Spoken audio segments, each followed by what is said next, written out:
ফ্রেংজিট, রেংজিট এই ওষুধগুলোর এত ব্যবহার আমি বাংলাদেশে দেখি। অথচ এই ২ টা ওষুধ কিন্তু ব্যান্ড যে দেশে তৈরি করা হয়েছিল। এটা ডেনমার্কে তৈরি করা হয়েছিল, সেই দেশে ব্যবহার করতে দেওয়া হয় না। কোন একটা কারণে এই ওষুধগুলো বাংলাদেশে প্রচুর ডক্টররা ব্যবহার করেন। সে জিপি হোক বা অন্য ডিসিপ্লিনের ডক্টর হোক।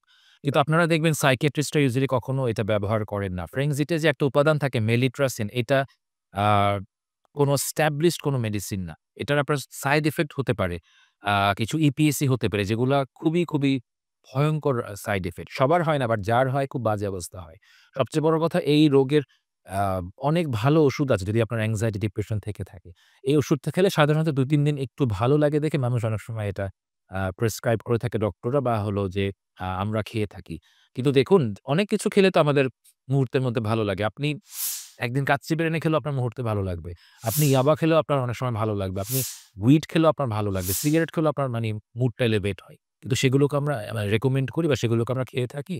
সো প্রপার ওষুধ লেখাটা খুব জরুরি। এই ওষুধগুলো আনফরচুনেটলি বাংলাদেশের অনেক ডক্টররাও লিখে থাকেন। অনেক ওষুধ কোম্পানিরাও কোনো কারণে সাজেস্ট করে থাকেন বাট এটা একদমই খাওয়া আসলে উচিত নয়।